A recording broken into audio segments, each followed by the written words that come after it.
Hi friends, welcome to Ammu all-in-one channel. ఈరోజు నేను అల్లం వెల్లుల్లి పేస్టు ఇంట్లోనే ఈజీగా చాలా హెల్తీగా ఎలా చేసుకోవాలనేది చూపిస్తాను. అయితే ఈ పేస్టు అందరికీ తెలిసిందే కదా అని అనుకోవచ్చు, ఇది తెలియని వాళ్ళ కోసమే అండి.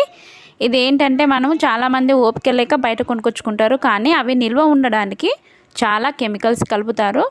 మరి మన ఆరోగ్యానికి చాలా హానికరము అట్లాంటి కెమికల్స్ ఫుడ్ తింటే. అందుకని మనము ఇంట్లోనే ఈజీగా అల్లం వెల్లుల్లి పేస్ట్ ఇలా చేసుకోవచ్చు. అయితే ఇక్కడ అల్లం ఎలా గీరాలి అనేది నేను పైన ఐకార్లో ఇస్తాను, ఒకసారి చూడండి. ఇలా చిన్న చిన్న ముక్కలుగా కట్ చేసుకున్న అల్లాన్ని ప్లేట్లో వేసుకొని ఒక అర్ధ గంట తడి లేకుండా ఆరనివ్వాలి. ఆ తర్వాత ఇక్కడ మిక్సీలో వేసుకోవాలి. ఇది 1/2 కేజీ అల్లము, తర్వాత 1/2 కేజీ వెల్లుల్లి. మనకు ఎంత అల్లం తీసుకుంటే అంతే వెల్లుల్లి తీసుకోవాలి. అల్లం తక్కువ తీసుకొని వెల్లుల్లి ఎక్కువ వేసుకుంటే టేస్ట్ ఉంటుంది అని అనుకుంటారు, కానీ అది కరెక్ట్ కాదు. మనం ఎంత వెల్లుల్లి తీసుకుంటే అంత అల్లం తీసుకోవాలి.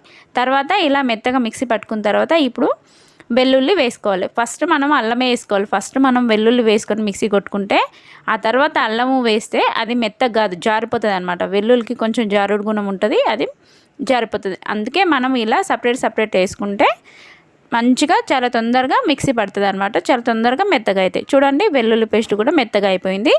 ఇప్పుడు మనం ముందుగా మిక్సీ పట్టుకున్న అల్లాన్ని వేసుకోవాలి. వేసుకొని కొంచెం పసుపు, ఆ తర్వాత కొంచెం ఉప్పు వేసుకోవాలి. ఇలా చేయడం వల్ల మనకు ఫ్రిడ్జ్ లేకపోయినా బయటనే ఒక 2-3 నెలలు అయినా సరే ఎక్కువ రోజులు నిల్వ ఉంటుంది. ఇలా మిక్సీ పట్టుకున్న తర్వాత ఒకసారి ఇదంతా సైడ్కి ఉంది కదా, ఇదంతా మంచిగా అనుకొని మళ్ళీ ఇంకొకసారి మిక్సీ పట్టుకోవాలి. చూడండి, ఇప్పుడు మళ్ళీ ఇదంతా ఒకసారి కలిపేసుకోవాలి. చూడండి, అల్లం అనేది చాలా మంచి కలర్లో వచ్చింది.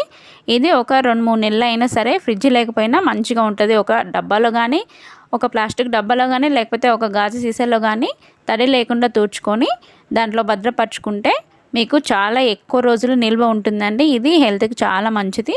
మనం చాలా ఈజీగా కూడా చేసుకోవచ్చు ఈ అల్లం వెల్లుల్లి పేస్ట్. బయట కొనుక్కొచ్చుకునే దాంట్లో అయితే మనకు కెమికల్స్ కలిపి నిల్వ ఉండడానికి ఇచ్చేస్తారు, అది మన ఆరోగ్యానికి మంచిది కాదు. మా ఛానల్ మీరు ఎలా చేస్తారు నాకు కామెంట్ చేయండి. అలాగే వీడియో కింద సబ్స్క్రైబ్ బటన్ ఉంటుంది, మా ఛానల్ సబ్స్క్రైబ్ చేసుకొని లైక్ షేర్ చేయండి, కామెంట్ చేయండి. మీరు ఎలా చేస్తారనే విషయాన్ని కామెంట్లో చెప్పడం మర్చిపోవద్దు.